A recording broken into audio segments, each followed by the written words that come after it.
byiza kuri wowe ukurikiye Nitwarane Show, Nitwarane Rwanda. Uyu munsi nkabazana inkuru ishamaje, inkuru iteye agahinda, inkuru nanone yashitura abantu, inkuru yari izi ko twari tuzi ko itazaba, tutari twiteze. Umunyamakuru rero Sengabo Jean Bosco cyangwa se Fata ku mavuta akaba ari muri gereza kuri uyu munsi bitewe n'uko yihanangirijwe cyane na RIB. Dr Murangira Thierry, umuvugizi wa RIB mukuru nayo kuriye mu Rwanda, akaba yaragiye amugira inama nyinshi, akaba yaragiye amufunga kenshi amubwira ati umusaza ndagufunga ariko rekera aho gutuka abantu kubwo kwibasira Murongi Sabe, kwibasira Debeni, kwibasira Meddy. Ubu akaba yari ku ruhande rwa Bruce Melody. Uyu munsi rero akaba yagiye muri gereza bitewe n'uko yihanangirizwa akanga.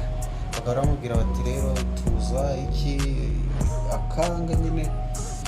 Gusa uyu munsi akaba ari muri RIB, akaba akurikiranyweho ibyaha byo guharasinga cyangwa se byo kubuza abantu amahoro, gutesha abantu umutwe akoresheje imbuga nkoranyambaga. Akaba yarahere kuri 3D TV, agakomeza agakora Isango na muzika, agakora Good Rich, agakora ahantu henshi hagiye hatandukanye, ariko kuri 3D TV ho yayitaga niye. Igihe kiragera iragurishwa ijya mu maboko y'umuntu tutavugira muri mikoro zacu kuko nta burenganzira dufite.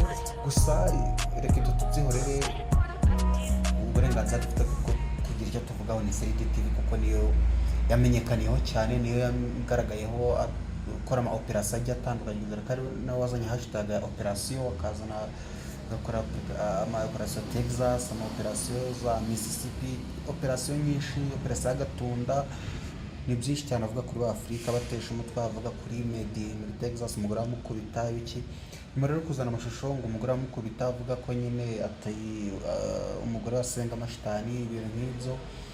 Ubu yarageze kuri channel yitwa Fata ku mavuta Clips, na channel nyine wenda nubwo wenda idafite ama views ariko nyine nayo yayikoreragaho aharasinga abantu. Kuri ubu yari ivuze ku ndirimbo Plenty ya Meddy amusebye, avuga ko nyine indirimbo itateguwe, indirimbo nyine idafatika, ari indirimbo irimo guhubuka cyane, indirimbo ya directingzwe na murumuna wa Christopher ariwe Christian wakoze ni Bido, wakoze Munda Kevin Kade. Akavuga ko atigeze ategura n'amashusho bakoze batayateguye neza. Rero bityo ku munsi w'ejo kuwa gatandatu aribwo Murongi Sabe yigaragaje kuri mikoro, kuri kamera ya Isimbi TV ifite abasabu 2,201,000. nyine akavuga kuntu bagiye bamutesha umutwe bamusebye, bavuga ko yasimbutse avuye gusambana n'umudamu bita Ngwino Ndebe, bamubeshyera bakazana umuntu utari we. Rero ubu Fata ku mavuta akaba yabifungiye wabizira nk'umuntu wa mbere. Ubwo hasigaye abandi, reka dutegereze wenda Kasuku nawe irandayo bayidukiza, ugasanga wenda baramufunze gato nawe, ugasanga nyine kuko muzi ko nawe akunda gutukana cyane ku mbuga nkoranyambaga nubwo yitwaza ko atuka Inyangarwanda. Reka rero tubashimira abo badukurikiye kandi twizere ko update tubagezaho muzajye mukomeza muzikurikira. Ciao ciao.